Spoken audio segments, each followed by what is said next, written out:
pun hadis kita. Tidak ada tertulis dalam Quran dan juga hadis, tapi berupaya mereka untuk menghadirkan. Sementara kita berupaya mengingatkan mereka, menunjukkan kepada mereka apa yang tertulis di Bible mereka, tapi mereka dustakan. Mereka dustakan. Makanya di situ di dalam iman Islam, di dalam iman Kristen itu ada 3 pendapat. Pendapat Yesus, pendapat Paulus, sama pendapat Kristen.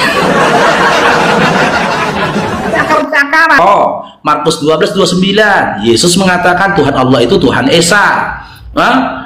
Lalu Paulus mengatakan Yesus itu Tuhan, Roma 14 nomor 9, KPR 2 nomor 36, dan banyak data yang lainnya. Kan gitu. Kristen mengatakan Tuhan itu Tritunggal. Cakar-cakaran. Yesus ngomong apa, Paulus ngomong apa, yang sampai ke telinga Oten, yang sampai ke telinga Oten macam apa? Ya enggak aja. Itulah alasannya kalian itu nggak berani diskusi offline gitu loh. Karena kalian nggak ngerti apa-apa tentang iman Islam.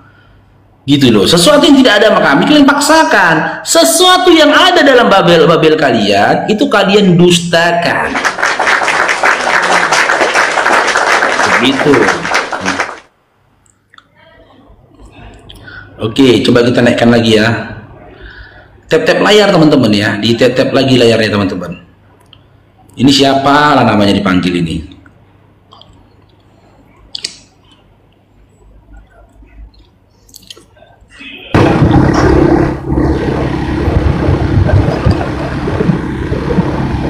Oke, Rina, selamat bergabung Rina.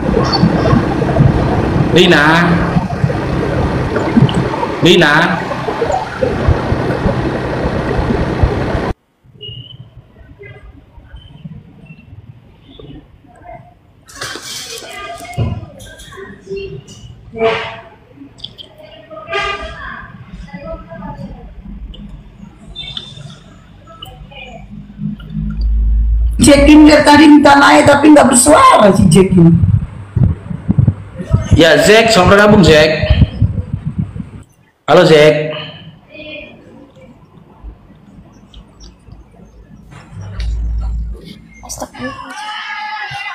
Zek.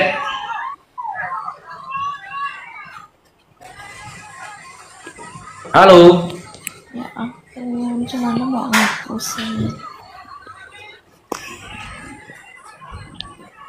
Iya, nanti ya insya Allah teman-teman di hari Jumat nanti kita akan masuk ya pada hari Raya Idul Adha, di mana di situ umat Islam ya melakukan ibadah yaitu menyembelih hewan kurban, ya hewan sesembelihan. Ya buat teman-teman yang berkurban domba, pastikan domba yang kalian bawa ke masjid atau ke musola yang mau kalian kurbankan itu adalah domba bener-beneran. Jangan domba perumpamaan. Pastikan ya memang bener-bener domba yang kalian bawa. Karena domba itu ada 2, domba sesungguhnya domba perumpamaan. Kalau domba perumpamaan jangan dikurbankan. Ya, pidana nanti pidana. Makanya kalian kenali, lihat bulunya, lihat ekornya, lihat kakinya, lihat. Ya, hati-hati teman-teman ya. Jadi diterapkan itu bagi yang kurban domba ya. Pastikan yang kalian bawa untuk ke masjid atau musola untuk dikurbankan itu adalah domba, bukan domba perumpamaan. Karena kalau nanti kalian sembelih itu domba perumpamaan itu, nanti nggak ada mainan kita lagi. Kayak gimana domba perumpamaan bang? Ya coba aja diajak ngobrol. Kalau nggak nyambung, domba perumpamaan itu. Itu domba perumpamaan itu. Atau coba tanyakan bisa diajak ngomong bang Balo. Hah? Emangnya domba bisa diajak ngomong? Kalau domba perumpamaan nyaut itu. Nyaut dia. Kalau dia domba perumpamaan nyaut, tapi kalau domba sesungguhnya nggak nyaut, dia paling embek. Kalau dia nyaut berarti dia domba perumpamaan. Tinggalkan, jangan kalian beli. Melanggar undang-undang kalian nanti ya. Bom masuk kriteria nggak? Jangan dia bawa, dia nyusahin. Nanti geretnya ke masjid musola itu berat itu. Susah itu ya. Kalau kalian mau tahu mana domba-domba perumpamaan, nah ini saya naikkan nih. Ini ada 1 ekor nih. Ada 1 ekor nih. Saya naikkan nih. Domba perumpamaan nih. Silakan. Yang kakak beradik kalian hubung ada Kristen lah ya. Hati-hati kau lah ya. Siapa yang bilang Kristen? Saya bilang domba perumpamaan. Nasari nasa margamu, kurang dosen Kristen lah ya. Abang gua aja Kristen. Kalau dia bisa Abang tahu kayak gini, Kristen. dia marah-marah, itu jangan kalian bawa ke masjid atau musola ya. Itu domba perumpamaan itu. Lela, abangmu Kristen, ada anakmu ada. Kristen dibilang anakmu lah nanti. Kayak mana ya anaknya abang kau bilang kayak gitu. Kau ajar anakmu gitu. Kenapa rupanya kalau kau dipanggil Kristen? Kau Kristen rupanya? Jadi enggak kau dengar rupanya yang viral sekarang yang di Rio, anak kelas 2 SD yang ditumbui, dikeroyok mati. Kayak mana lah ibamu? Kau nengok itu iba, nengok orang-orang di Palestina sana kayak iba kau. Gitu lah kau. Kau ajar anakmu kayak gitu, membenci orang, anak ke anak. Oh. Siapa yang ngajarin? Memang kalian sudah diajarkan membenci. Lukas 14:26. Jika seseorang datang kepadaku dan dia tidak membenci ayahnya, ibunya, istrinya, anak-anaknya, saudara laki-laki dan perempuannya, maka dia tidak layak menjadi muridku. Gara-gara debat ini sekarang udah pikir kali ini anak-anak jadi ngikut semua. Ya itulah gara-gara kalian ngajarin kebencian. Itulah. Kemana lah kau kayak orang tua kan? Ngajar Curhat ya. Oke, ada merpati putih nih.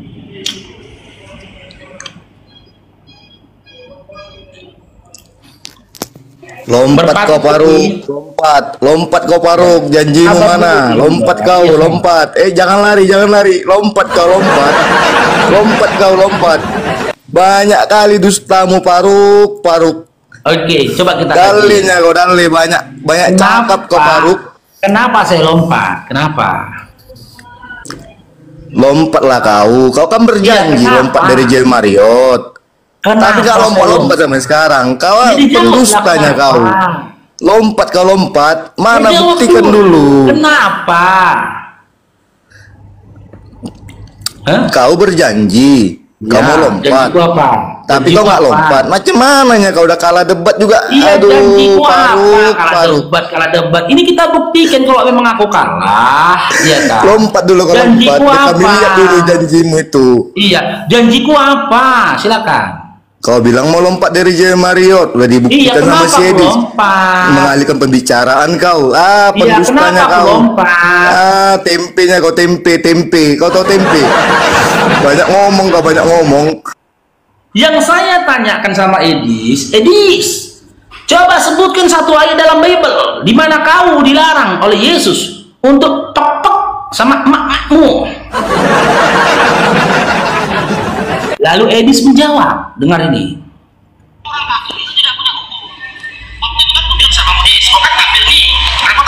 Fokus saja. Mereka diperangi sampai apa? Nanti pelan-pelan, karena kita sampai ke sana. Ya kan kita jalan pelan-pelan di kita. Oke, silakan. Kenapa orang kafir diperangi? Ya, saya tanya apa yang sok itu? Ada nggak larangan dari Yesus untuk kawin di makan terus di janda? Ada nggak? Terus, lanjut terus. Saya kasih kesempatan kamu bicara terus. Ada nggak larangan dari Bible di mana Yesus melarang kamu mengawini mama kandungmu? Nggak ada.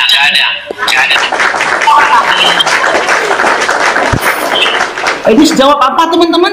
Tolong tapping di bawah. Ada nggak larangan dari Bible di mana Yesus melarang kau untuk? Edis jawabnya apa teman-teman? Tapping di bawah teman-teman. ada. Assalamualaikum warahmatullahi wabarakatuh. Teman-teman. Setelah itu memang dia katakan di Bible ada. Mana datanya? Di Bible ya, bukan kata Yesus. Imamat 18 nomor 7. Nah, ketika mau kutanggapi, Edisnya kerasukan. Komparasi dengan Efesus 2:15, hukum Taurat dan segala ketentuannya telah dibatalkan. Dia mulai kerasukan. Lalu aku dibuang. Kalau udah fix nggak ada, berarti yang harusnya lompat siapa? Dia sendiri udah mengatakan tidak ada, berarti yang harusnya lompat siapa? Siapa? Edis mutar-mutar. Yang nggak aja, Ulangan 33 nomor 4 jelas sekali tertulis, ya, Musa membawa hukum Taurat, sebuah ketetapan hukum bagi Bani Yakub. Bagi Bani Yakub, bukan Bani Kristen. Gitu loh. Iya kan? Efesus 2:15 juga, Taurat telah dibatalkan. Karena dibatalkanlah hukum Taurat, maka kalian nggak punya aturan. Ketika kalian manusia hidup di bumi ini tidak punya aturan, kok mirip kalian sama bin Atang? Karena bin Atang pun tidak ada aturan, hidupnya bebas. Gitu. Kau kan bilang di Bible, saya bilang Yesus ini, kau dengar lagi ini Yesus. Saya bilang Yesus, kalaupun di Bible kok nggak berhak atas itu. Itu untuk Bani Israel. Ini simak teman-teman ya. Saya bilang di Bible apa di Yesus? Fokus saja. Mereka diperangi sampai apa? Nanti apa lagi? Nanti kita sampai ke sana. Ya kan kita jalan pulang-pulang dulu di kita, oke? Silakan. Kenapa orang kafir diperang? Ya. Saya tanya sama Yesus. Ada nggak larangan dari Yesus untuk kawin di kandung muslim sejadah? Apa saya tanyakan teman-teman? Adakah larangan dari Yesus atau adakah di Bible? Coba tipin di bawah. Adakah larangan dari Yesus yang saya tanyakan atau ada larangan dari Bible? Coba teman-teman, kalian dengarnya apa? Larangan dari Yesus atau larangan di Bible? Dari Yesus. Maka Edi supaya dia jangan babak belur, dia jawab memang tidak ada. Lanjut. Terus saya kasih kesempatan kamu bicara terus. Ada nggak larangan dari Bible di mana Yesus melarang kamu mengawini Yesus. Nggak ada. Ya.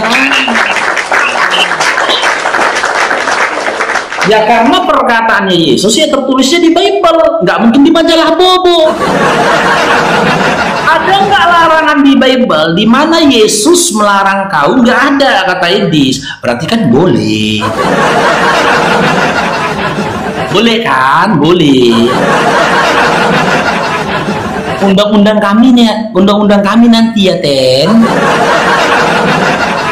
Kalau udah kalian lakukan sama gimana undang-undangnya, apa nggak keji kali gitu? Apa nggak mengerikan seperti itu? Masa emaknya sendiri dialah ngaku bertuhan tapi nggak punya aturan? Iya nggak? Bertuhan tapi nggak punya aturan. Lantas apa manfaat dan kontribusi kalian hidup di atas bumi ini kalau kalian nggak punya aturan? Hidup bebas gak punya aturan, yakin masuk surga? Mimpi kan? Mimpi, itu namanya mimpi.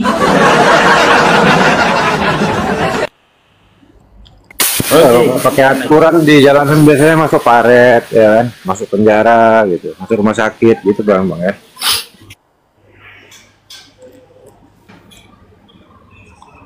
Itu mana Bang Musafir ini? Assalamualaikum. Waalaikumsalam warahmatullahi wabarakatuh. Aku ini kayaknya nggak berteman aku sama Bang Musafir deh. Coba ya. Iya, coba panggil itu SD, panggil itu SD. Bikin amalanmu, woi. Musafir, muncul atau Bang? Bang Musafir biasanya kalau aku yang nanyain berarti kelihatan dia, kalau nggak sore malam. Biasanya kok nggak besok. Bang Musafir nongol aku Bang. Bilang gini, Komal si Faruk nggak bertahan lama, bilang. Bang Musafir, Komal si Faruk nggak bertahan lama. Lanjut orang. Nggak aman. Nggak aman kita ini. Nggak aman itu. Kalau aman tadi udah enak kali itu. Ini gimana ya? nggak dapet soulnya itu, nggak dapet ketika berdiskusi, nggak bisa menempatkan konten ini pada tempatnya gitu loh. Kalau nggak enak kali gitu loh. Iya memang. Iya, masalahnya kita bingung gitu loh, mau membuat diksi atau pemilihan kata yang pantas untuk Oten, payah kita bilangkannya. Oke, Zack Otasu, selamat bergabung Zack. Halo Zack. Zack.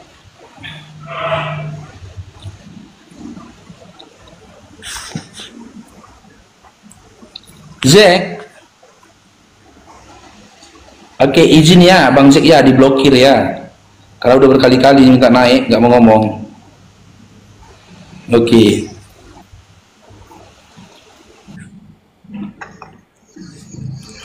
Ya, kita blokir ya. Udah 3 kali kok gitu. Habis energi, nyapa-nyapa kamu nggak mau ngomong. Sekarang kita naikkan ada Ria.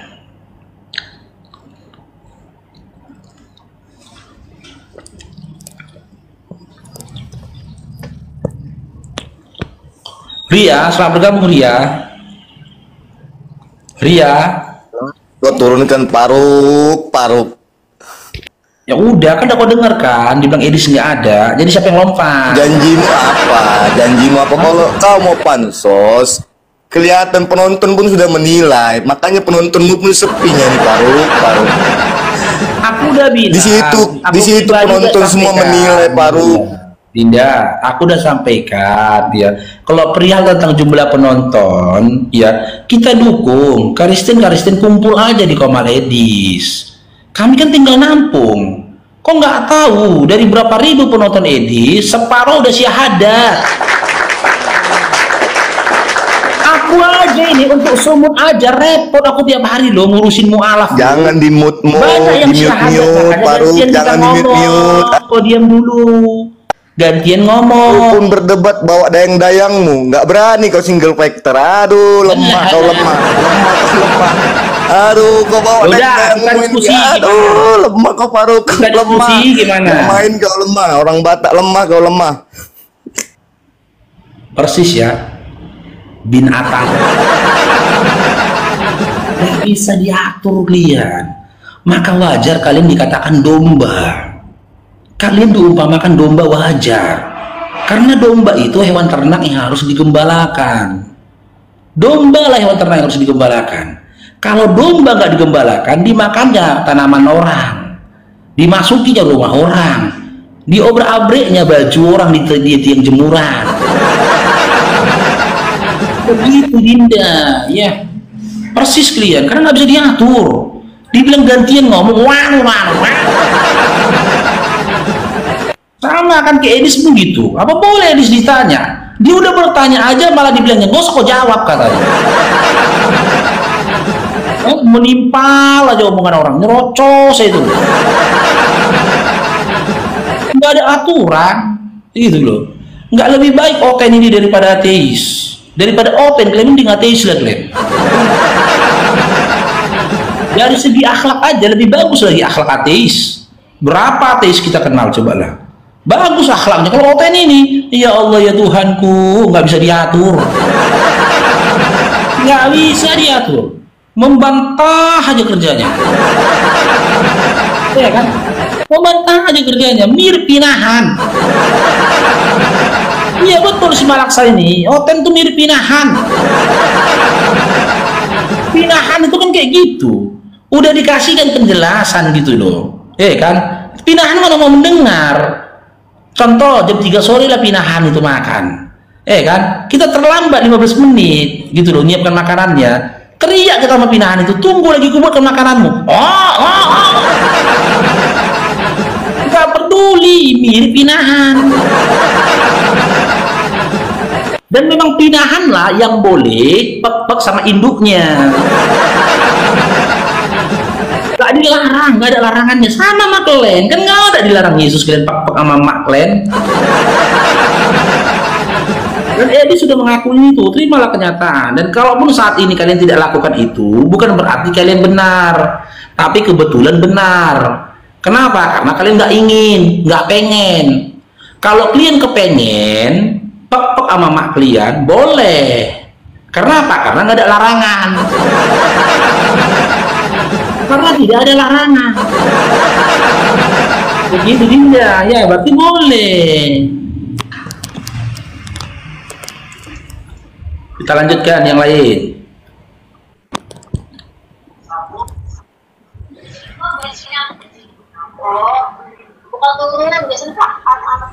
Zila Kimberly. Oke, Manutun, selamat bergabung Manutun. Manutun. Halo Manut. Manutun. Oke, Zila, selamat bergabung Zila. Zila Kimberly. Zila gak mau ngomong dia, masalahnya ini dia gak mau ngomong, nanti takutnya nge-report dia di atas.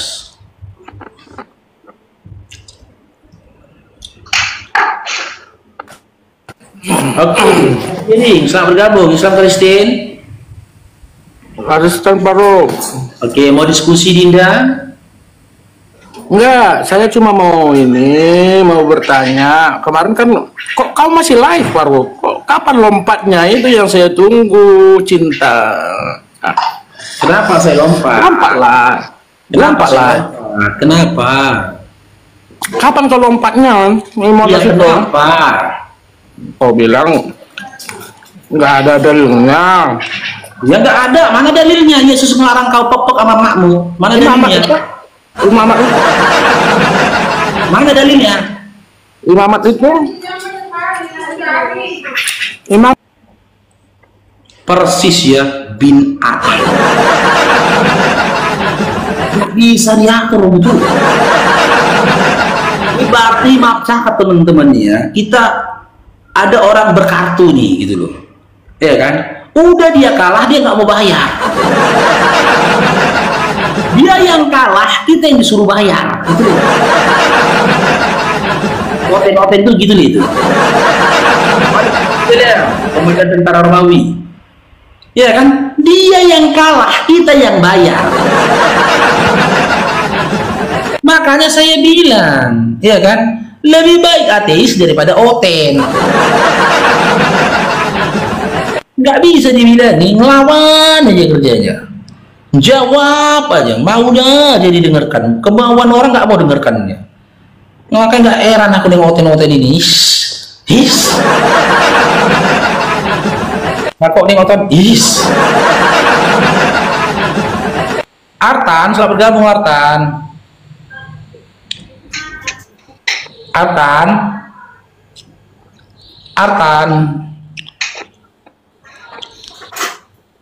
Makanya saya salut dengan Bapak Prabowo Subianto loh, kan mau dia ngurusin oten. Kalau aku jadi pemimpin nggak mau ngurus oten, betul nggak? Lu singkirkan dulu oten ini,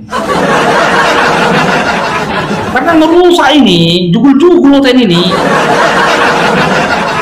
nggak bisa diatur, kan? Orang domba. Di mana tempat ada oten, tengoklah, nggak bisa berlaku aturan di situ. Tengok lihat. Di mana tempat itu? Babe, selamat bergabung Babe. Selamat pagi, abangku, Bang Faruk. Ya, Islam Kristen. Kristen abangku. Oke, mau diskusi kita Dinda? Boleh abang. Mohon maaf bang, saya bukan pendebat, bukan juga debaters bang ya. Mohon izin bang. Jadi kalau mau debat sama abang mungkin saya kalah bang. Cuma mau diskusi aja sama Bang Faruk. Izin Bang Faruk. Iya.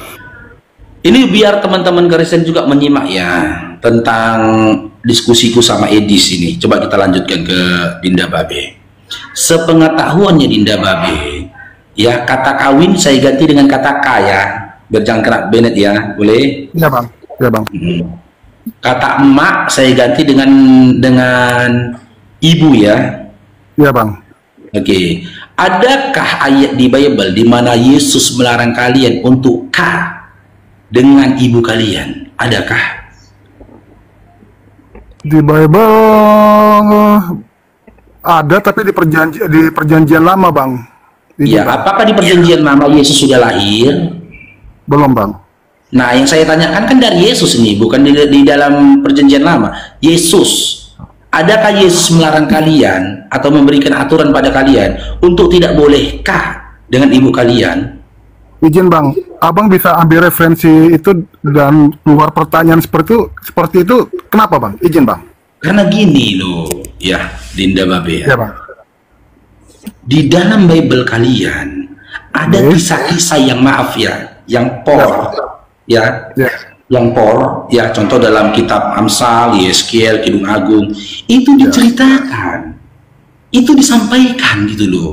Tapi perihal tentang hukum, aturan hidup tentang manusia untuk manusia, kenapa nggak disampaikan? Kan aneh kan? Contoh di dalam Yeskiel 23:20, Bible kalian menceritakan tentang zakarnya laki-laki yang sebesar kuda. Apa manfaat ketika kita baca itu, coba? Faruk tampilkan Bang Faruk biar bisa baca di sini, Bang Faruk. Kalau ada Ya, jangan dibaca ya, jangan dibaca, nanti aku kena ban ya. Oke. Cuma lihat aja, Bang Faruk. Tunjuk aja, baca dalam hati. Betul. Karena kan di Bible ya, Tuhan kalian bisa berfirman dalam hati. Jangan dibaca ya. Iya, Bang, coba. Nanti kena ban aku. Siap. Ya, ada Kak Nora ya. Halo, Kak Nora. Nih, aku tunjukkan aja. Iya, Bang.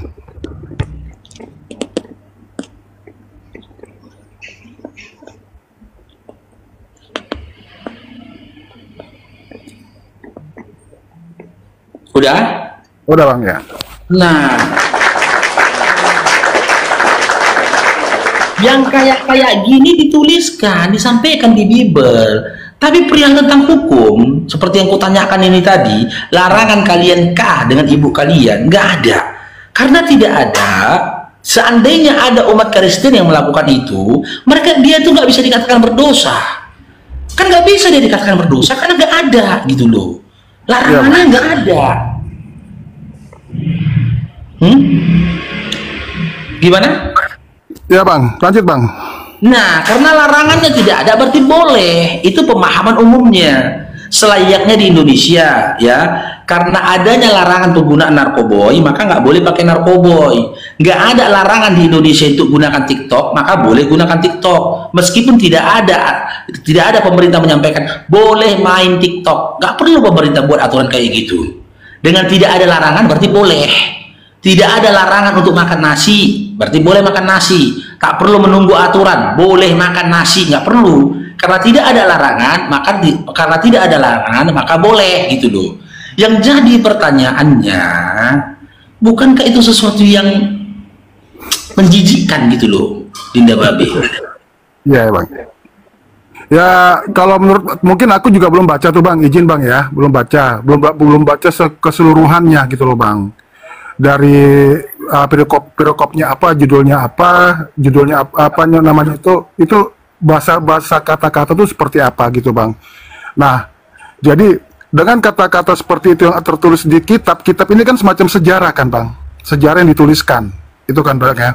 Nah, ditulis seperti itu. Nah, jadi itu kitab kalian ya, kitab kalian bukan kami ya. Ya, Bang, karena kan belum baca semuanya. Saya belum baca utuh gitu loh, Bang. Belum baca utuh dari perikop dari awalnya sampai akhirnya seperti apa. Atau mungkin bahasa kiasan atau bahasa apa gitu kan, Bang, ya, terjemahannya seperti itu gitu loh, Bang. Nah, pertanyaan saya dari Abang, kenapa bisa timbul Abang keluarkan pertanyaan itu dari ayat itu gitu loh, Bang? Iya, karena nggak ada larangannya. Padahal tidak ada hubungan. Hah? Gimana?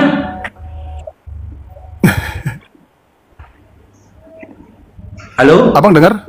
Cek 1 2. Iya, silakan ulang-ulang. Patah-patah tadi. Cek 1 2, Pak. Ya. Ini udah jelas. Bang, udah izin, jelas. Bang, ya. Izin. Oke, izin, Bang. Mohon maaf sebelumnya, Bang. Jadi gini, Bang. Saya belum baca utuh yang Abang tunjukkan tadi, kitab Yeskiel. Nah, itu peristiwanya seperti apa? Itu, Bang, ya. Peristiwa apa yang ada di dalam tulisan itu gitu loh, Bang. Nah, Mungkin saya mau nanya abang balik lagi. Mohon maaf bang ya, izin bang ya. Bukan abang bertanya terus saya nanya lagi abang. Izin bang. Jadi maksud saya gini, dengan ayat itu, kenapa dengan ayat itu kok bisa abang timbulkan pertanyaan seperti itu gitu loh bang? Kan tidak ada hubungannya bang. Tidak ada hubungannya bang. Izin bang. Mohon maaf bang. Ya karena maaf, gini bang. Dinda ya, di Gorontalo ada kejadian. Di Gorontalo kejadian. Terus di luar negeri pun banyak kejadian. Udah kejadian di mana pelakunya itu oknum Kristen. Maka muncul pertanyaan dalam diri, adakah mereka ini dilarang? Ternyata kita kaji di Bible nggak ada dilarang. Bahkan perkawinan sejenis saja kan dilakukan di gereja. Ternyata tidak ada juga larangannya. Untuk umat Kristen, aturan negara bang. Atau secara umumnya gini saja lah. Aku tanya gini aja lah. Ini Dinda Babe, ya kepercayaannya Kristen kan, bukan? Saya Kristen abangku. Oke. Coba sebutkan satu saja aturan dan juga larangan yang disampaikan oleh Yesus untuk iman Kristen. Apa rupanya? Satu aja bebas random. Terlepas dari hukum Taurat ya. Jangan lagi gunakan hukum Taurat karena dalam Efesus 2 nomor 15 hukum Taurat dan ketentuannya telah dibatalkan. Sudah dibatalkan oleh Paulus di luar dari hukum Taurat. Apa sih aturan yang dimiliki oleh teman-teman Kristen ini? Satu saja. Bebas random dalam hal apapun boleh, silakan. Ya saya belum baca juga itu bang. Izin bang. Makanya nggak ada. Kenapa nggak ada? Kita nggak bisa menolak kenyataan gitu loh. Kenyataannya apa? Yesus itu nggak pernah menyampaikan ajaran Kristen. Bahkan Yesus itu nggak kenal iman Kristen. Bang, izin bang. Kita berbalik ya bang. Balik lagi bang. Ya, izin bang ya. Mohon maaf bang. Nabi Muhammad izin bang. Itu mengajarkan tentang apa bang? Padahal di dalam Al-Quran itu bang. Izin bang ya. Kalau saya ada salah, mohon maaf bang ya. Di dalam Al-Quran itu ada sekitar hampir 90% pengajaran orang-orang di Israel bang. Bukan Arab bang. Izin bang. Oke, jadi jangan katakan 90% Israel. Al-Quran itu mengisahkan para nabi-nabi terdahulu, dimulai dari Adam sampai Nabi Isa alaihissalam, di mana tidak semua nabi itu dari Bani Israel, karena Bani Israel itu muncul setelah kelahiran Yakub, di mana Yakub memperanakkan 12 anaknya. Salah ya, 12 anaknya itulah anak keturunannya Yakub yang disebut dengan Bani Israel. Kan begitu. Pertanyaan selanjutnya apa tadi? Di Al-Quran itu bang, izin bang ya, di Al-Quran itu lebih banyak menampilkan para nabi-nabi yang ada di Israel. Jadi gini bang, saya ini kan mau belajar tentang keberadaan Muslim, Islam, mau belajar juga tentang keberadaban Islam, keberadaan Islam dan keberadaan Nabi Muhammad bang. Ya. Izin bang. Nah, yang jadi pertanyaan saya abangku, izin bang ya. Kenapa di dalam Quran itu abang, itu hampir 90% ya bang ya, itu semua itu tentang nabi-nabi yang ada di Israel bang. Izin bang, mohon maaf kalau ada salah kata bang ya. Kenapa? Karena begini ya, banyak di antara para nabi memang diutus dari Bani Israel. Kenapa ya, diutus dari Bani Israel? Karena Bani Israel ini adalah umat yang pembangkang.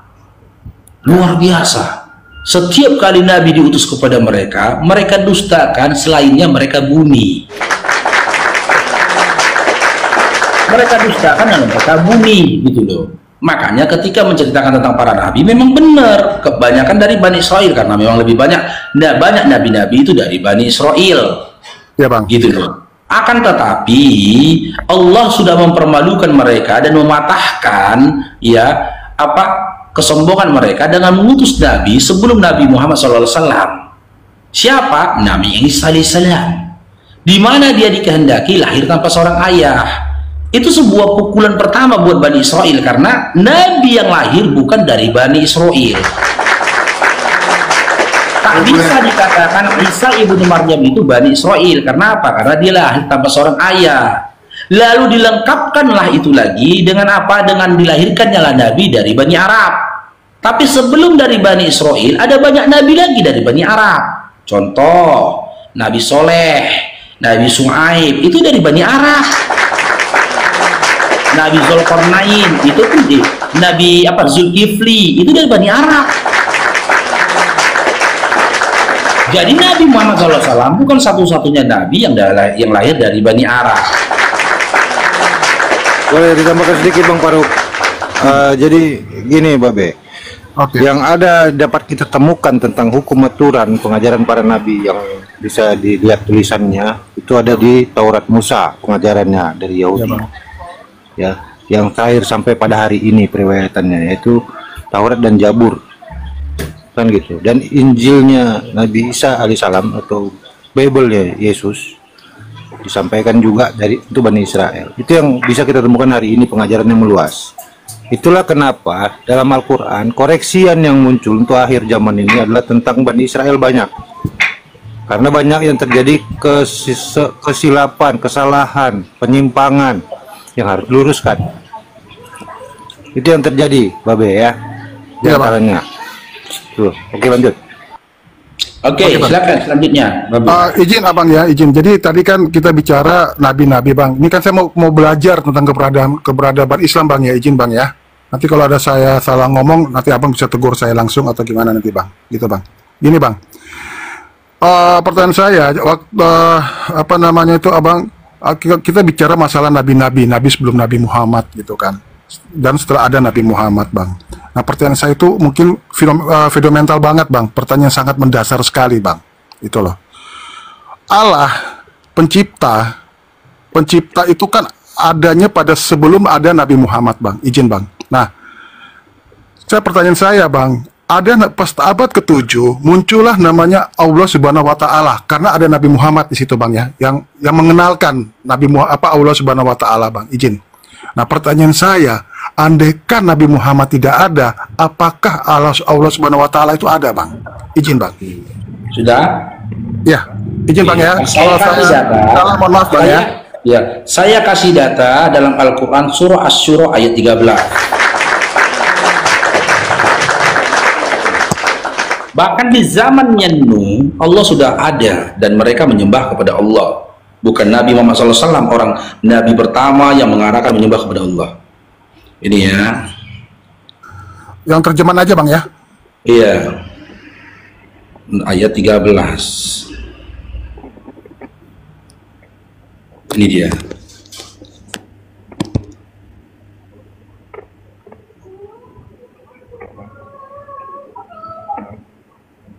Banyak kali balik kamera nih. Oke, ini dia ya. Ya bang. Asy-Syura 13. Iya bang. Simak ya isinya. Iya bang. Dialah Allah telah mensyariatkan bagi kamu. Nah, di sini pakai dhamir ya. Ya, pakai dhamir itu ya. ayat pada zaman apa itu bang? Makanya kita baca dulu ya. Kepada zaman siapa?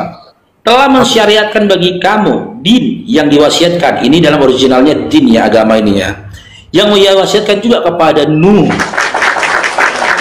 Yang telah kami wahyukan kepada Nabi Muhammad SAW dari zaman Nuh ya. Nanti aku komparasi dengan ayat yang lain.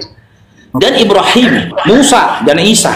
Tegakkanlah din dan janganlah kamu berpecah belah dalamnya. Sangat berat bagi orang-orang musyrik ya, din yang kamu serukan kepada mereka. Allah memilih orang yang dikehendaki kepada dinnya dan memberikan petunjuk dinnya bagi orang yang kembali kepadanya. Dari sini kita sudah mengetahui, dimulai dari Nuh pun sudah mewasiatkan kepada anak turunnya supaya hanya menyembah kepada Allah melalui din atau agama. Ya, lalu kita berpindah komparasi ke surah Al-Baqarah ayat 172. Ini lagi dari Ibrahim ini ya. Selanjutnya kepada Ibrahim.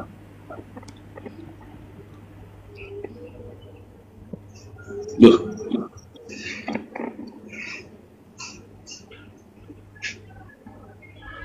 Nih. Nah, Ibrahim mewasiatkan, nah ada wasiat lagi ya. Tadi kan dalam Asy-Syura 13, Nuh kan mewasiatkan kepada anak turunannya kan. Lalu lanjut, Ibrahim melanjutkan wasiat yang diterima dari nenek moyangnya, anak keturunannya Nuh. Ibrahim mewasiatkan itu kepada anak-anaknya dan demikian pula Yakub. Wahai anak-anakku, sesungguhnya Allah Dia sudah menyebut Allah telah memilih agama ini untukmu. Janganlah kamu metong kecuali dalam keadaan muslim. Jadi, ya, orang-orang yang menyebut nama Tuhannya Allah itu bukan ada ketika zaman Nabi Muhammad SAW. Karena dalam Al-Quran pun dikatakan, jika kepada orang-orang muslim itu ditanyakan siapa pencipta langit dan bumi, niscaya mereka akan menjawab Allah. Mereka akan menjawab Allah. Lalu, mengapa kamu membuat tandingan-tandingan selain daripada Allah? Karena memang kata Allah ini, ya, kata Allah ini diambil, sudah ada dari sebelum Nabi Muhammad SAW diutus.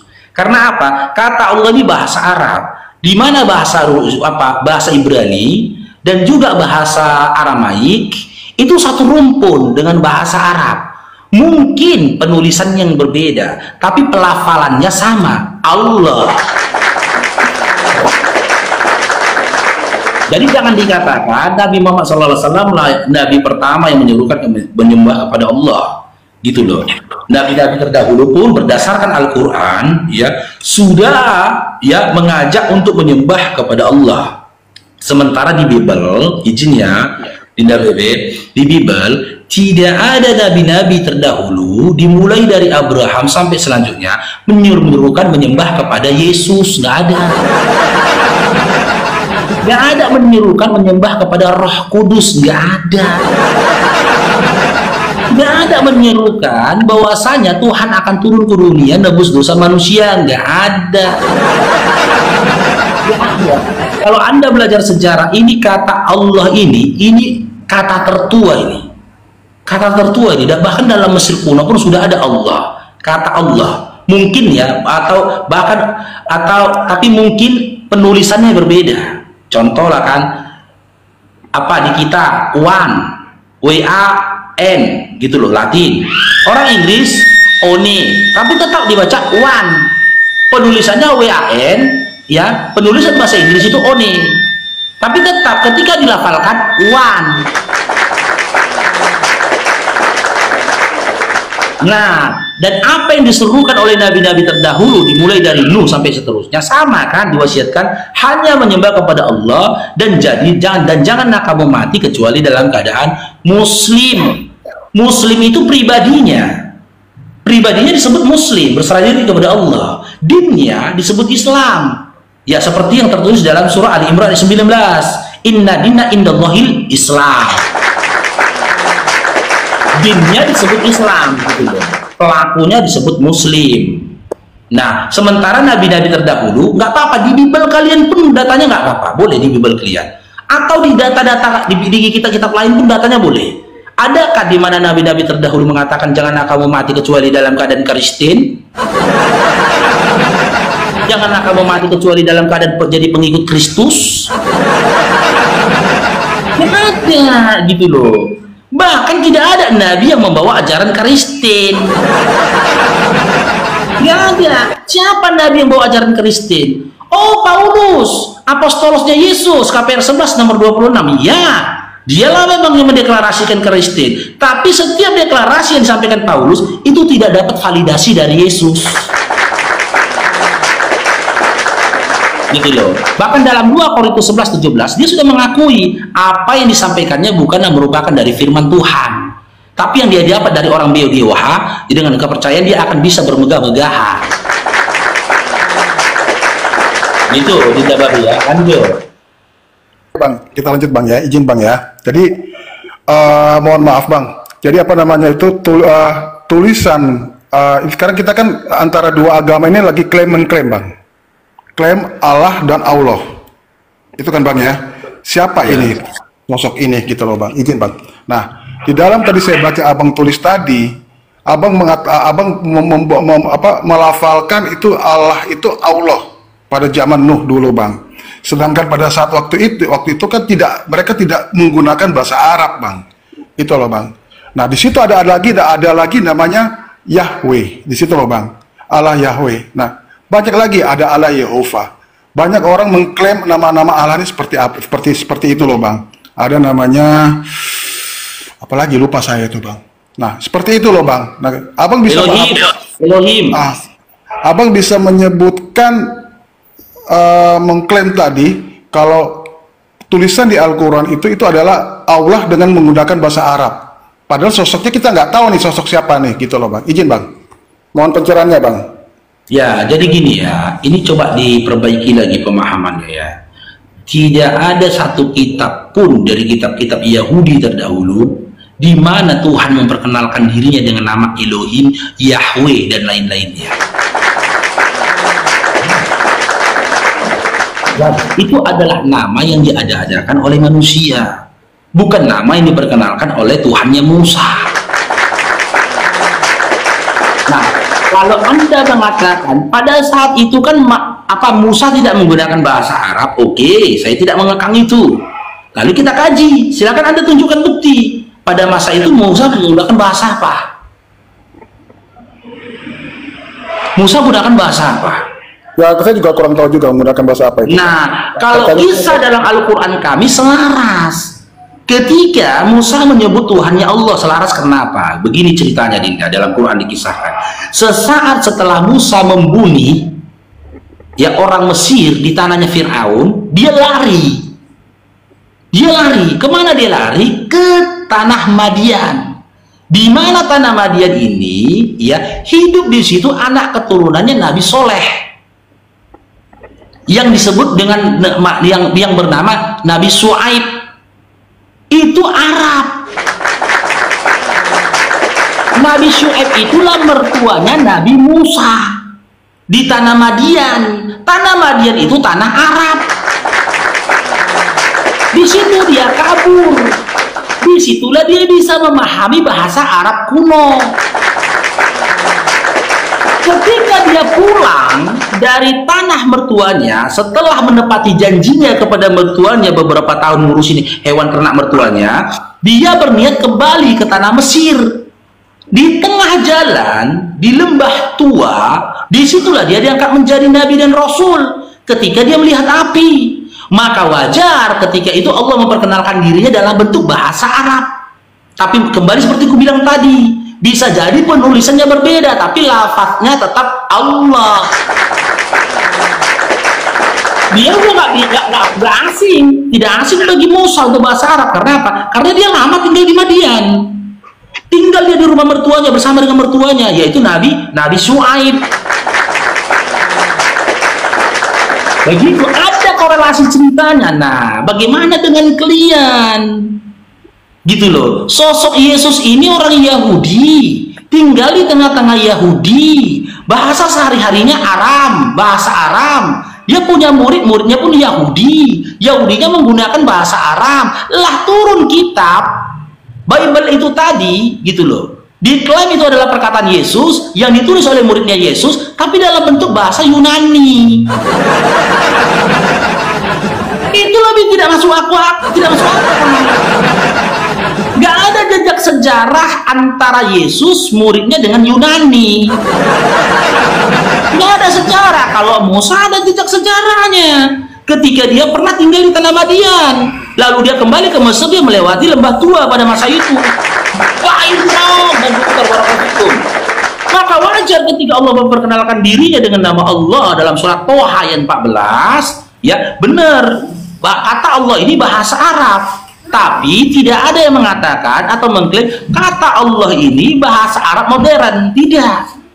Tidak, karena apa? Antara Ibrani saja, Elif Lem Lem Ha itu tadi, kalau dibacakan pun bacaannya adalah Allah juga, Ibrani, gitu loh. Maka bisa jadi ketika bahasa hari-hari mungkin Musa menggunakan bahasa lain, tapi ketika dia menceritakan tentang Taurat, menceritakan tentang Tuhannya, dia gunakan bahasa sebagaimana Tuhannya memperkenalkan bahasa atau nama kepada dia ketika dia mendapat wahyu atau ketika dia melihat api di lembah tua pada saat itu. Begitu, ada korelasinya gitu loh. Tapi bagaimana dengan si Babe gitu loh? Yesus ini kan Yahudi, murid-muridnya Yahudi, bahasa yang mereka gunakan bahasa Aramaik. Kok bisa kitabnya bahasa Yunani? Silakan coba ditanggapi. Mau komentar narasi abang tadi bang, izin bang ya. Bang, tadi abang bilang kalau nggak salah tadi itu Injil itu tulisannya dari bahasa Yunani, Bang. Sekarang kita bicara sejarah, Bang. Ya kan, karena Injil ini apa Alkitab ini adalah satu buku, itu buku sejarah yang dicatat sama para nabi-nabi pada saat itu, dan pada saat itu juga ditulis oleh murid-murid Yesus. Ada sekitar 70 murid, Bang. Yang diakui, yang terlihat di Alkitab 12 murid, gitu kan. Nah, pertanyaan saya, Bang, coba abang bisa nunjukin ke saya untuk meyakinkan saya, Bang. Itu kan, Bang, izin Bang ya, karena saya masih belajar juga gitu, Bang. Meyakinkan saya, ada nggak arkeologi kuno itu tulisan-tulisan para murid-murid Yesus itu menggunakan, waktu mereka menulis pertama itu, Bang. Mereka menulis pertama itu menggunakan bahasa Yunani. Padahal mereka sendiri tidak menggunakan, sehari-hari tidak menggunakan bahasa Yunani, Bang.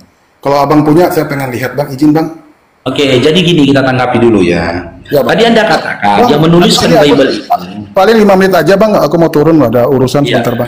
Kita komparasi dulu ya, kita luruskan ya. Tadi Anda katakan bahwasanya Bible itu ditulis oleh para nabi. Nabi siapa yang nulis Bible, Dinda? Bang, sorry, Bang, mungkin ada salah dari saya. Jadi nabi siapa? Enggak ada nabi nulis Bible. Enggak. Injil.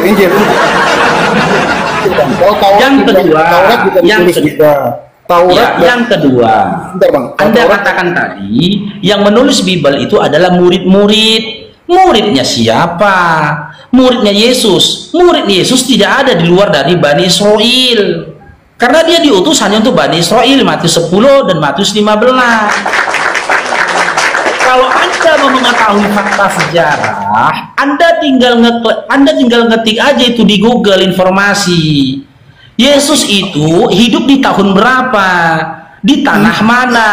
Di masa itu orang gunakan bahasa apa gitu loh.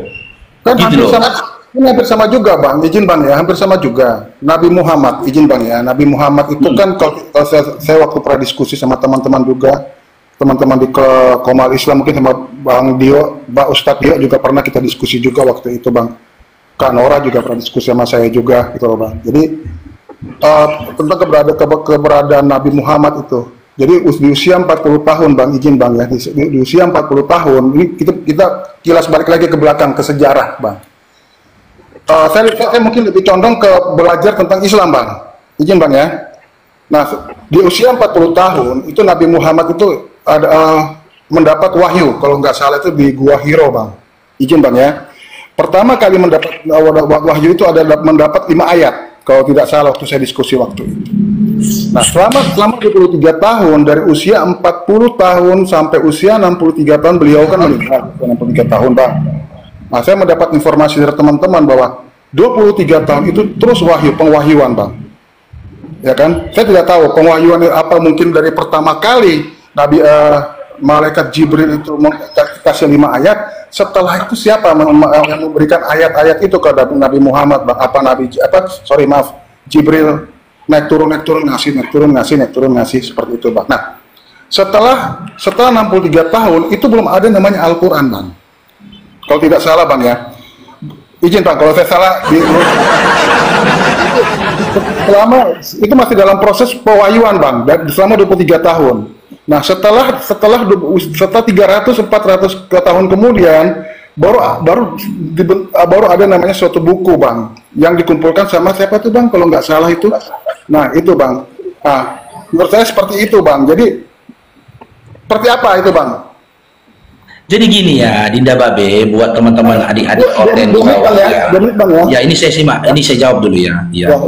Kalian yang gagal paham tentang Quran, kalian gagal paham.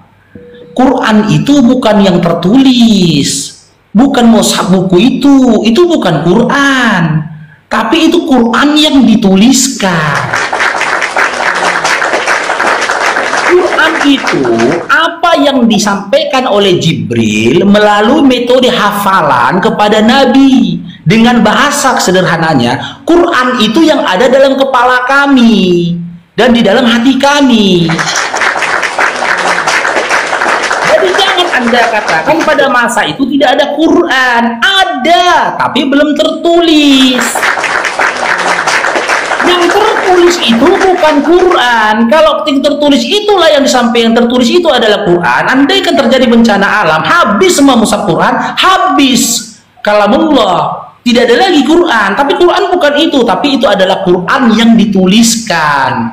Bukan itu Quran gitu loh. Sementara pada saat itu Nabi Muhammad SAW setelah sampai di Madinah itu sudah sholat. Yang dibacakan dalam sholat itu Quran. Bang, gitu loh. Bang Faruk, izin saya mau turun. Nanti saya ada waktu, saya mau naik lagi ya Bang, diskusi sama Abang. Masih banyak yang saya mau diskusikan Bang untuk pembelajaran saya juga Bang. Nah, salah satunya Abang tadi ngomong sholat. Nah, sholat itu kan waktu zaman ada Nabi Muhammad kan belum ada tuh sholat. Nah, nanti next Bang ya. Ingat nama saya Bang ya. Udah ada lah sholat. Udah ada sholat.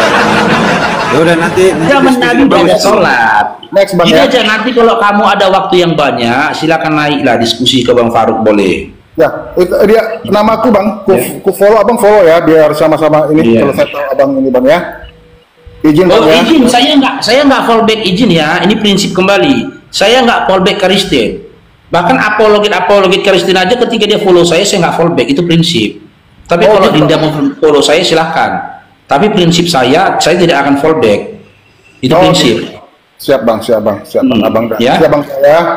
Nanti ada waktu yang panjang kita bisa diskusi lagi Bang ya Bang ya. Mohon maaf kalau ada saya yang salah atau seperti apa Bang. Karena tidak tahu saya Bang, izin Bang. Oke, terima kasih semuanya. Terima kasih semuanya.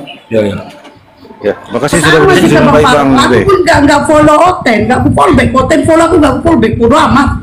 Iya, kok sama gitu. Jadi gini teman-teman ya. Apa yang dibuat oleh Utsman bin Affan pada masa itu guna menyatukan dialek. Karena pada saat itu penulis Quran dan penghafal Quran itu juga menuliskan Quran. Yang ada pada Ali, ada pada Zaid, ya, ada pada Ubay bin Ka'ab, itu dikumpulkan, gitu loh. Lalu dibacakan untuk menyatukan dialek supaya Quran ini sampai ke seluruh negeri, ya. Maka dituliskanlah Quran itu dalam pemahaman pelafalan atau dialek yang mudah. Jangankan Qurannya, ya, garis aja fathah, dhammah, kasroh itu zaman dulu belum ada itu. Maka dituliskanlah oleh Utsman bin Affan yang sudah direncanakan atau diusung sejak di zaman Nabi Muhammad SAW. Sudah ditulis, ada yang nulis di batu, di tulang belulang, di daun-daun. Akan tetapi sebelum Nabi Muhammad SAW meninggal dunia, Nabi sudah menyampaikan runtutan atau urutan-urutan dari mushaf Quran itu tadi. Dimulai dari surah Al-Fatihah, diakhiri dengan surah An-Nas. Susunan surahnya udah dikasih tahu Nabi. Karena apa? Sebelum Nabi tidak akan meninggal dunia sebelum Al-Quran itu sudah sampai diturunkan. Maka ayat yang turun terakhir, kalau Bang Faruk nggak salah ya, surah yang terakhir turun, surah Al-Maidah ayat 3. Itu turun, gitu loh. Telah diridhoi Islam sebagai dinmu. Allah meridhoi Islam sebagai dinmu, gitu loh. Itu bisa disampaikan. Nah, karena perbedaan bahasa, teman-teman. Contoh, kayak kita orang Batak. Karena sahabat pada masa itu kan mereka berbani-bani, bersuku-suku gitu loh. Aku ngomong makan sama teman-teman Jawa beda bilang makan. Aku kalau makan, dialekku ini kan ada penegasan dia, penekanan. Makan. Kalau orang Jawa makan, kan gitu. Belum lagi orang Sunda. Nah, itu yang disatukan. Aksaranya itulah disatukan, penyebutannya itu tadi, tapi tidak merubah maknanya. Dituliskan oleh Utsman bin Affan. Gitu loh, melalui hafalan para penghafal Quran dikumpulkan. Nah, sisa-sisa dari tulisan-tulisan sahabat pada masa itu supaya jangan ada fitnah itu dibakar.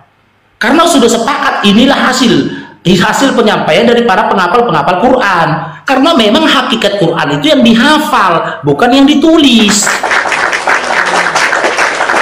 Kalau pemahaman kita begini ya, pemahaman kita yang awam ya, saya awam, gini pemahamannya. Dimulai dengan bismillah. Bismillahirrahmanirrahim. Pelapasan huruf ba-nya itu bergaris kasroh. Dilafazkan oleh Ubay bin Ka'ab. Coba Ubay. Bismillah. Coba lafazkan lagi Zaid. Bismillah. Macam ada nya dia bilang. Bismillah. Nah, lafazkan. Wahai apa? Siapa lagi? Utsman bin Affan. Bismillah. Ha, sepakat ya. Dan yang kita dengar dari Nabi yang mirip itu bacaan dari Ubay bin Ka'ab. Gitu loh. Bagaimana dengan bacaan Ali? Bismillah. Nah, sepakat ya. Yang kita dengar dari bacaan mereka empat ini yang menyerupai mirip bacaan Nabi itu adalah bacaan Ali bin Abi Thalib. Dituliskan aksaranya dengan pelafasannya Bismillah ya, jangan Bismillah. Tapi ketika ada negara-negara lain, daerah-daerah lain yang tak mampu melafazkan bis, boleh dia melafazkan Bismillah, gitu loh. Itu namanya dialek. Dialek yang berbeda, artinya beda nggak? Artinya berubah nggak? Enggak, artinya tidak berubah. Tetap artinya dengan menyebut nama Allah. Kebegitunya detailnya para sahabat untuk menuliskan Quran. Kembali kepada topik awal, karena datangnya merupakan dari hafalan yang sampai ke pendengaran. Maka pencocokan itu tidak berdasarkan tulisan, tidak, tapi berdasarkan pendengaran. Mereka kan hidup di zaman Nabi, mereka sudah mendengar Nabi baca Quran dan melekat dalam telinga mereka gitu loh. Bacaannya Nabi seperti apa? Maka ketika mau dibuatkan mushaf, mereka mengacu kepada seperti apa Nabi membaca Al-Quran. Karena pun Nabi Muhammad SAW berpesan sebelum meninggal dunia, bacalah Al-Quran sebagaimana aku membacanya. Nah, baru dirumuskan, dituliskanlah mushaf Quran tadi, dibagi-bagilah ke semua negeri, dan diulang lagi kan untuk menyatukan seperti di Mesir, di Kairo 1924. Itu bukan Quran yang muncul di situ baru pertama kali muncul Quran, bukan. Mushaf Quran baru muncul pertama kali di situ, bukan, tapi diperbanyak, dicetak pertama kali dalam jumlah besar. Memang benar di Kairo pada masa itu dicetaknya. Dan pencetakan itu dilakukan untuk menyatakan, menyelaraskan, menyamakan dialek-dialek dari mahasiswa pada masa itu. Karena kan mahasiswa ada dari Nigeria, ada dari Tunisia, ada dari Turki, ada dari Indonesia, ada dari Belanda. Ini kan dialek-dialeknya berbeda-beda. Gitu loh. Untuk menyatukan dialek mereka tadi, dicetaklah Quran pada masa itu 1924 di Kairo. Tapi mushaf yang dicetak, bukan Quran yang dihadirkan. Karena Quran itu sejatinya sudah hadir di kepala para penghafal Quran. Begitu. Berbanding terbalik ya sama Bible ya. Berbanding terbalik sama Bible. Dimana jika memang yang dikatakan itu adalah perkataan dari Yesus, yang menulis itu nggak pernah mendengar Yesus bicara. Jika memang yang dituliskan itu adalah perkataan Yesus, tapi si penulis itu nggak pernah hidup sejaman dengan Yesus. Jika memang perkataannya itu adalah perkataan Yesus, tapi mereka ketika menulis, mereka tidak dapat validasi dari Yesus. Bisa saja mungkin ketika itu Yesus mengatakan makan, tapi mereka menuliskannya minum.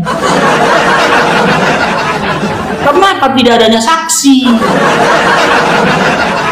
Dan tidak adanya penulis. Makanya manuskrip mereka jauh ditemukan jaraknya antara manuskrip awal mereka dengan adanya Yesus di bumi. Kalau Quran, manuskrip awal itu tertua itu manuskrip San'a. Manuskrip San'a itu sudah ada dimulai dari abad ke-7. Sudah dicek uji karbon, manuskripnya itu sudah diuji karbonnya, memang itu ada di abad ke-7, dan di abad ke-7 Nabi Muhammad SAW sudah ada. Gitu juga ya. Oke, kita naikkan lagi. Ada yang mau naik? Bang Faruk mau sholat duhur dulu ini Ito ya. Aku sholat duhur dulu ini Ito. Iya. Tapi nanti kalau kau tinggalkan kalian jangan terlalu apa kali ngomongnya ya. Nanti rungkat kau malam seminggu kita libur. Ya. Siap. Live dari pagi, dasar pengangguran, aku kerja loh Simbulun. Aku kerja, aku security gitu loh. Aku live sambil kerja. Begitulah cintaku kepada kalian. Berupaya aku memberikan kalian kesadaran supaya kalian berhenti dari kesesatan. Dan aku di sini tidak minta perpuluhan. Gak minta perpuluhan aku loh. Sukarela aku memberikan ilmu pada kalian. Sukarela aku berupaya meluruskan kalian dari kesesatan. Gitu loh. Jangan aku seperti itu.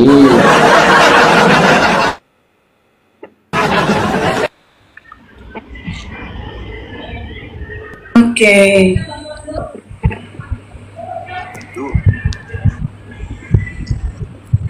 Ramtado udah duduk belum? Teman-teman udah duduk belum si Ramtadonya? Aduh, udah terlihat. Yang Kristen dulu ya. Ini sih di Ramtado. Ramtado udah duduk belum? Belum ya? Gak ada moderator di bawah ya?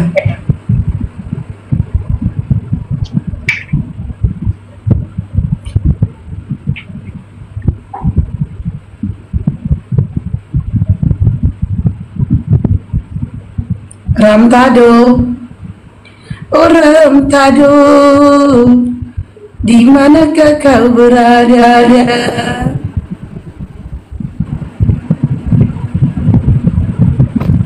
Assalamualaikum warahmatullahi wabarakatuh, Bunda Hesti, Bunda Nora, Bang. Waalaikumsalam Bunda Rahma.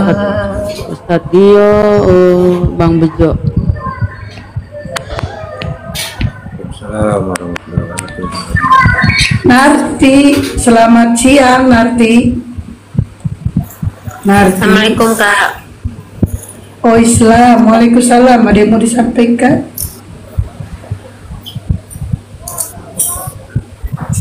Mbak Narti, ada yang mau disampaikan? Mbak Narti, ada yang mau disampaikan, Mbak Iya Kak, ya Kak, bentar Kak.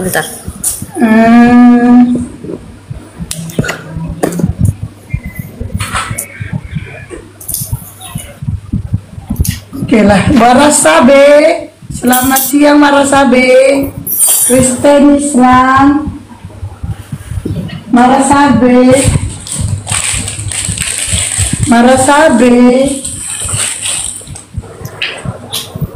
oh Marasabe, kau Kristen atau Islam Marasabe? Nanti di bawah aja dulu ya, kita nunggu hotel ya.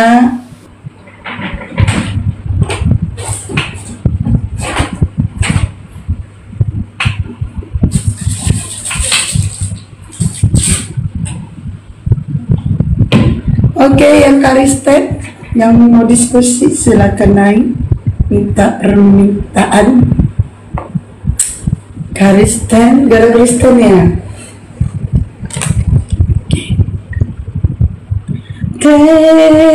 Naiklah kau, naik ke sini, ke atas kolmal, jangan naik ke langit, sebab langit tak bertangga.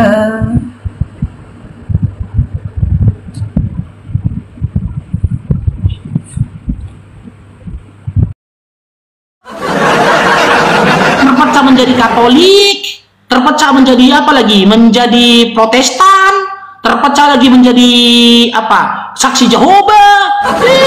Itu. Dan semua kalian yang menjadi umat Nabi Muhammad SAW adalah menyelisihi dan melanggar dan tidak mengikuti apa yang dikatakan Nabi. Maka kalian yang masuk neraka. Maryam 71, oke kita senggol dalam Maryam 71. Di situ tidak ada dikatakan Muslim. Semua di antara kalian akan mendatangi neraka, seluruh manusia. Ketika Al-Quran mengatakan seluruh manusia, maka selaras dalam surah Al-Baqarah 185. Quran itu diturunkan bukan untuk umat Islam, bukan untuk Muslim, bukan, tapi untuk semesta, untuk seluruh umat manusia. Petunjuk untuk seluruh umat manusia. Al-Baqarah 185, hudan linnas. Bagaimana Karena Yesus dalam Matius 15 nomor 24 sampai 26, Matius 10 nomor 5 sampai 6, dia diutus hanya untuk Bani Israel. Untuk Bani Israel. Kau ini kan penumpang gelap kau dari Bani Israel. Tidak ada satu ayat pun dalam Bible di mana dikatakan Yesus itu diutus untuk seluruh umat manusia. Nggak ada. Nggak ada itu. Dia menyatakan dirinya diutus untuk domba-domba yang tersesat dari Bani Israel. Itu pun dia diutus bukan untuk manusia, tapi untuk domba. Siapa yang mengikuti Yesus harus mengakui dirinya domba. Makanya kalau kau mau mengikuti Yesus, kau ngembek dulu, oke? Mbek, gitu. Karena dia mengatakan dia diutus untuk domba, bukan untuk manusia. Berbeda dengan Nabi Muhammad SAW yang dapat legitimasi dalam surah Al-Anbiya 107. Dia diutus untuk seluruh untuk semesta alam gitu loh, oke. Jadi 73 golongan di situ adalah orang-orang yang tidak beriman kepada nabinya, kepada Rasulullah. Dan nabi itu ya, Nabi Muhammad SAW, la nabiyya ba'dah. Tiada nabi setelah dia. Jadi ketika kau hidup sampai akhir zaman nanti, kau adalah umatnya Nabi Muhammad SAW. Terima atau tidak terima, kau itu umat Nabi Muhammad SAW. Kau hidup di akhir zaman, nabi kau Nabi Muhammad, bukan Yesus.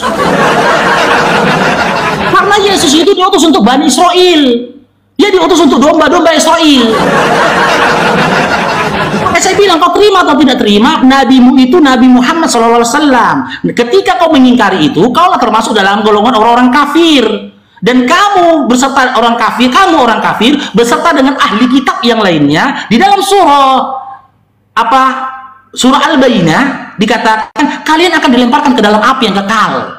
Kalian akan dilemparkan ke dalam api yang kekal, dan kalian dikatakan seburuk-buruk makhluk, ulaika hum syarrul bariyah. Waktunya habis, Bang Farouk. Tadi itu sebenarnya kamu tuh udah terkejar juga ke Okinya, tapi tetap Oki masih menang PK. Oh, dia lagi menang. Bunda Esti dia lagi menang. Jangan sedih, Bang Farouk nangis habis ini, ya kan? Oke, silakan. Iya, teman-teman, Bang Farouk sudah kalah diskusi, kalah pula PK-nya meninggal. Ya, teman-teman sedih. Bang Farouk mohon maaf ya. Gitu ya, teman-teman. Kita jawab dulu ya. Yesus diutus untuk semua manusia. Jadikanlah semua bangsa muridku dan baptislah mereka dalam nama Bapa, Putra dan Roh Kudus. Itu yang pertama. Terus saya tambahkan, Bang Farouk, ini kan data sudah saya buka tadi, kenapa ditanyakan lagi? Itu loh, sudah dibuka, ditanyakan lagi. Bentar ya teman-teman ya. Sebentar. Ini kan sudah saya buka tadi, Bang Farouk. Ini loh, sama Bang Farouk. Untuk semesta alam, Bang Farouk, seluruh dunia. Sebab Allah mengutus anaknya ke dalam dunia bukan untuk menghakimi dunia. Ini dunia, Bang Farouk, tamanya. Ini dunia. Itu jangan Bang Farouk giliran nama Kristen ditanya, itu kan yang harus tertulis. Nah, teman-teman, inilah kan saya bilang, giliran dibalikan, di mana siapa yang menjadi saksi Nabi Muhammad ketika saya tidak bertanya saksi, tapi dari tadi ngomong legitimasi. Tahu nggak legitimasi itu apa? Tahu nggak? Legitimasi itu artinya apa? Itu adalah pengesahan atau pengakuan. Makanya saya tanya, siapa yang mengesahkan Nabi Muhammad ini menjadi seorang nabi? Kamu dari tadi ngomong legitimasi. Itu bukan narasi saya. Makanya saya tanya, siapa yang mengesahkan kalau Nabi Muhammad ini adalah seorang nabi? Nah, siapa yang menjadi saksinya ketika Nabi Muhammad ini menerima wahyu? Kan kamu yang ngomong, Bang Farouk, legitimasi. Saya nggak bawa kata-kata itu. Makanya saya balikan, cari tahu dulu arti legitimasi itu apa, baru dinarasikan. Ya, artinya nggak tahu tapi bernarasi. Nabi Muhammad dapat legitimasi. Nah, dapatnya pengakuannya itu dari siapa? Itu loh. Makanya jangan bernarasi kalau tidak tahu artinya. Makanya saya tanyakan, karena Bang Farouk yang berkata legitimasi. Dari tadi berapa match ngomongnya legitimasi terus. Pertanyaan saya, siapa yang mengesahkan Nabi Muhammad menjadi seorang nabi? Datanya mana? Itu saksinya mana ketika Nabi Muhammad menerima wahyu? Iya. Pahami kata legitimasi itu artinya apa? pengakuan atau pengesahan baik menurut hukum maupun dalam konteks sosial dan politik. Itu arti legitimasi. Ya, tolong bawakan datanya Bang Faruk. Ya, kalau Bang Faruk bilang Maryam 71 itu seluruh manusia, loh berarti kan Muslim juga masuk di sana, berarti tidak masuk surga. Itu jawaban Bang Faruk, bukan saya toh. Itu kalau kami jelas Roma 10 ayat ke-9, jika dengan mulutmu kamu mengaku bahwa Yesus adalah Tuhan dan Allah telah membangkitkan dia dari antara mati, maka kamu akan diselamatkan. Nah, terkait pertanyaan Bang Faruk, saya tidak mau berkutat di dalam satu pertanyaan yang sudah saya jelaskan. Saya tidak harus mengulang-ulang apa yang menjadi jawaban saya. Bahkan saya balik kamera saya tadi untuk menjelaskan dan menunjukkan datanya. Sekarang pertanggungjawaban. Siapa yang berbicara, siapa yang mendalilkan, dia punya hak, dia punya tanggung jawab untuk untuk menunjukkan datanya. Ketika Bang Faruk dari tadi bernarasi Nabi Muhammad mendapat legitimasi, siapa saksinya? Siapa yang mengesahkannya? Datanya mana? Kenapa? Bang Faruk cari tahu dulu arti legitimasi itu apa. Ya, buat teman-teman Kristen, terima kasih banyak ya teman-temannya. Saya nggak tahu mau jawab apa lagi, karena nggak mungkin saya menjawab pertanyaan yang sudah saya jawab. Ayo, naik ke pertanyaan selanjutnya. Kalau saya mau berpolemik di satu pertanyaan, banyak hal yang bisa saya polemikkan, tapi diskusi kita nggak berkembang. Kita naik ke pertanyaan lainnya, Bang Faruk. Oke, karena udah jam 3:30, kan aku harus ke warung ya teman-teman ya, jam 5 ini ya. Kak Hesti kan tahu kan, aku harus ke warung kan sore kan. Nah, jadi kita satu match lagi ya, boleh ya Bang Faruk ya. Bang Faruk 10 menit, saya 5 menit. Karena kan saya opening statement itu di awal, jadi saya belakangan. Itu. Nah, Bang Faruk berarti 2 kali match ini Bang Faruk langsung, Bang Faruk tanggapi, terus Bang Faruk closing statement. Lalu saya nanti terakhir closing statement ya. Bang Faruk silakan 10 menit, ya 5 menit. Ya, Bang Faruk ya. Nanti kita atur waktu lagi ya untuk diskusi ya. Mohon maaf ya. Silakan Bang Faruk. Oke, sikat waktu kita ya. Iya, bukan kabur ya teman-teman ya. Aku harus ke warung soalnya teman-teman. Oke, makanya saya sama itu Esti pernah bilang, ini si Oki ini kalau boleh jangan turun dulu ke dunia debat. Kenapa? Ketika dia berbicara membawa iman Kristen di dunia debat, dia mempermalukan Kristen sebenarnya. Karena maaf nih Oki ya, maaf Oki ya. Saya harus akui memang ketika diskusi sama kamu itu enaknya itu kamu tidak menghujat.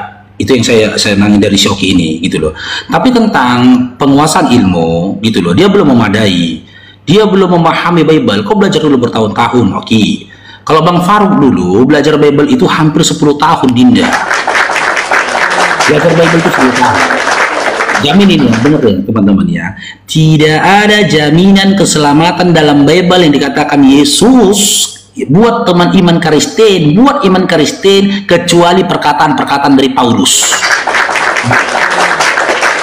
Hanya perkataan-perkataan Paulus lah yang mengarah kepada iman Kristen. Kalau kau percaya Yesus adalah Tuhan, kau masuk surga. Itu perkataan Paulus dalam kitab Roma dan juga Tesalonika.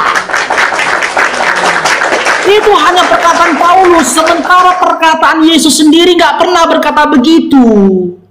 Nggak pernah. Kalau ada perkataan Paulus Yesus seperti itu, kau potong rambut temanku si gondrong nggak bercelana, kau potong.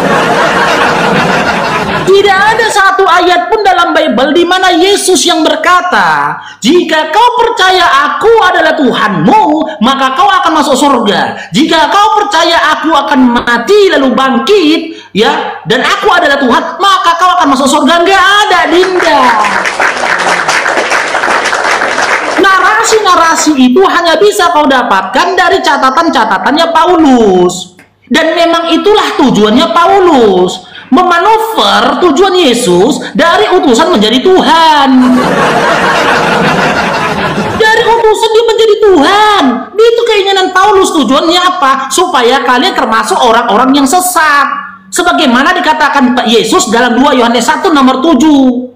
Si penyesat itu adalah mereka yang nggak percaya aku manusia. Dialah si penyesat dan antikristus. Kalau kau nggak percaya Yesus itu manusia, kau penyesat. Dan Paulus tahu perkataan Yesus itu, maka di framing oleh Paulus dengan mengatakan Yesus itu mengarang cerita dia mati lalu bangkit untuk jadi Tuhan. Roma 14 nomor 9.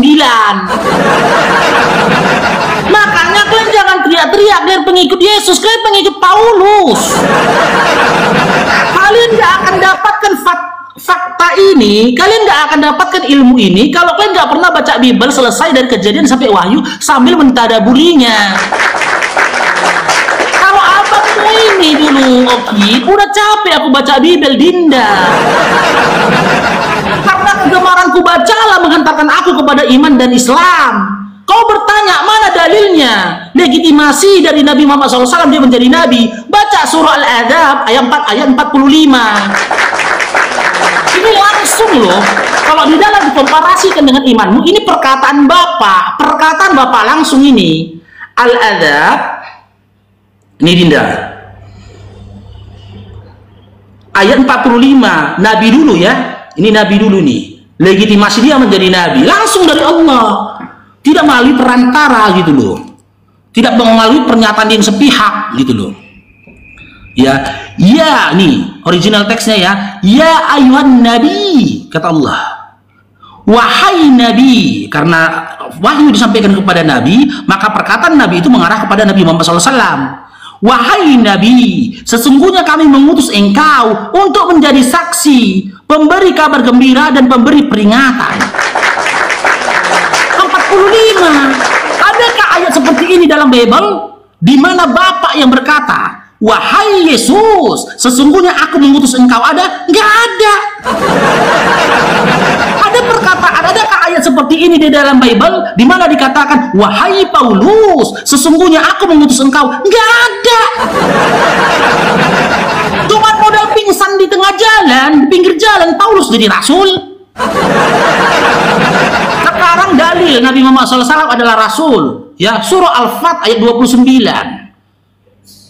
Kita keren, Dinda, kalau diskusi penuh dengan data, tidak hanya congor doang. Di sini eksplisit nama Nabi dituliskan kalau kau bisa membaca original teksnya. Di mana huruf mim yang bergaris dhamma bertemu dengan huruf ha yang bergaris kasro, ya, lalu bertemu dengan huruf dal. Yang jika diwakafkan Muhammadur Rasulullah, ini legalitasnya, yang artinya Nabi Muhammad adalah utusan Allah. Ketika legitimasi jadi Nabi, Al-Adab 45, Rasul surah Al-Fat ayat 40 ayat. Waktunya dimulai dulu. Sebentar. Bang Faruk, dimulai dulu waktunya biar enak 5 menit lagi. Gimana mulainya? Dimulainya. Oke. Diterima lah Bang Faruk. Oke, silakan. Tadi siapa menang? Aku aja ditanya siapa menang, udah pasti kalah. Dia terus menang. Dia 4K terus dia. Ayo lanjut Bang Faro. Sekarang Bang Faro. Dia kasih Bang Faro 2, nanti dia 2 kali Bang Faro. Oh iya. Itulah legitimasi yang dimiliki oleh Nabi Muhammad SAW dari Allah langsung. Marilah teman-teman Kristen ya, kita membuka pemikiran kita dan membuka hati kita supaya kebenaran sampai kepada kalian. Tulisan-tulisan yang tertulis dalam Bible itu bukan perkataan Bapak. Kalau kalian mau mengatakan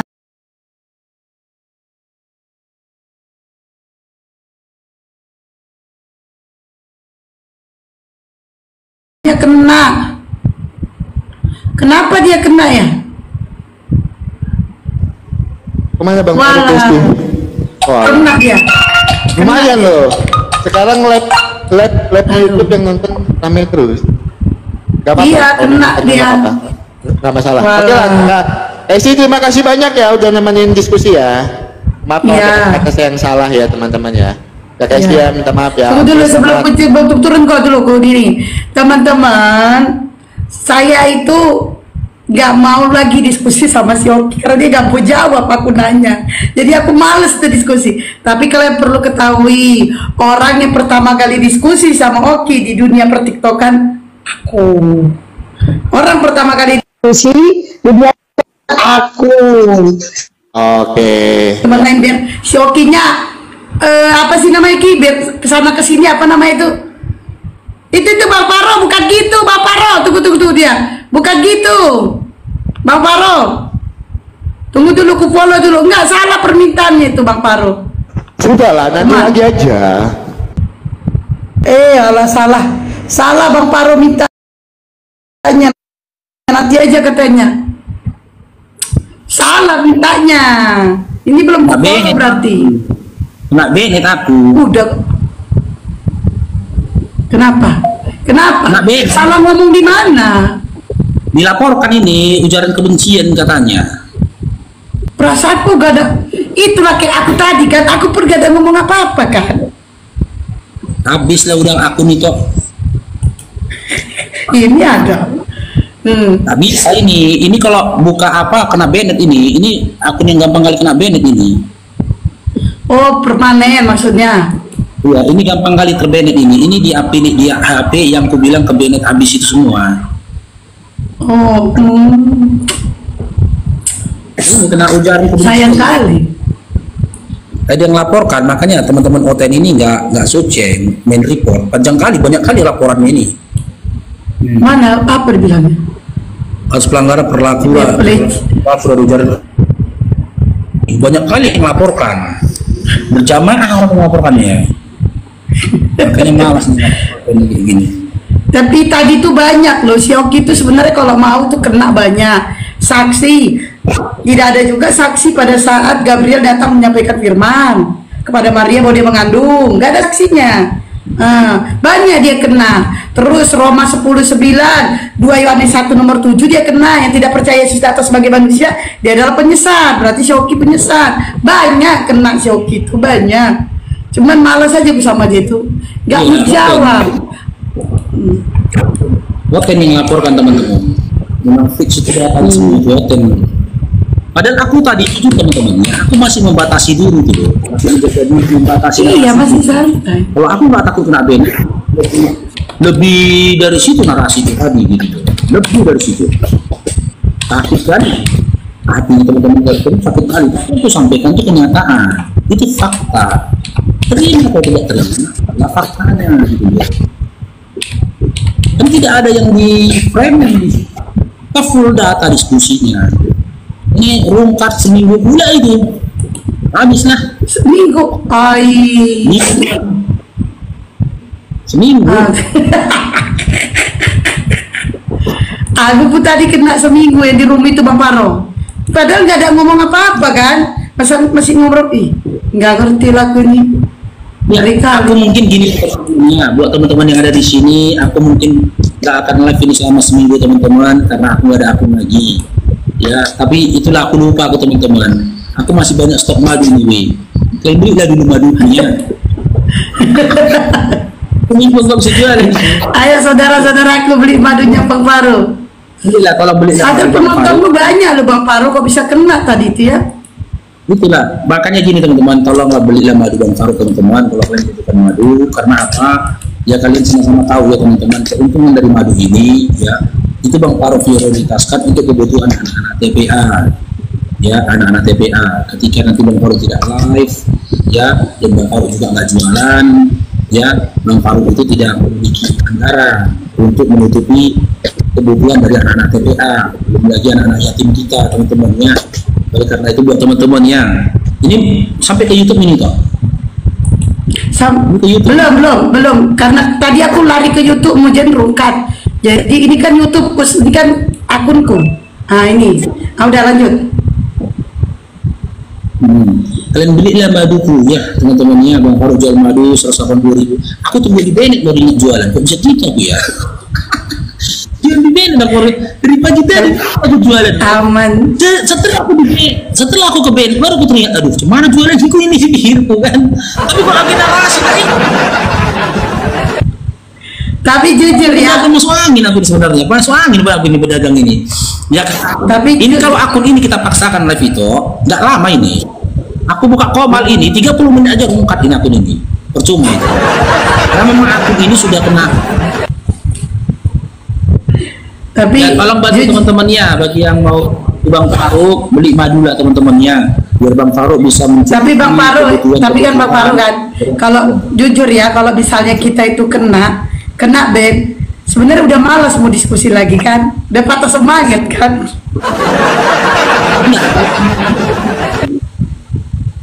Ya kita kalau semangatnya semangat gitu loh, tapi kita harus tahu kan amunisi kita. Kalau Komalku ini nggak kuat, aku yang ini kupastikan nggak kuat ini teman-teman. Kita live pun 30 menit terungkat ini teman-teman, pasti rungkat. Jadi percuma juga ya. Kita tunggu aja lah. Itu akun besarku itu sembuhnya itu di tanggal 5 hari Kamis. Lama lah. Seminggu nih kita. Sekarang baru tanggal berapa? 31, lama lagi, 5 hari lagi. 5 hari lagi, ya Allah ya Rob. Jadi seneng lah kalau aku nggak live. Atau gini deh, gini aja buat saudaraku, nggak live mau nggak bantuin? Nggak mau nggak bantuin? Caranya ada. Mau nggak?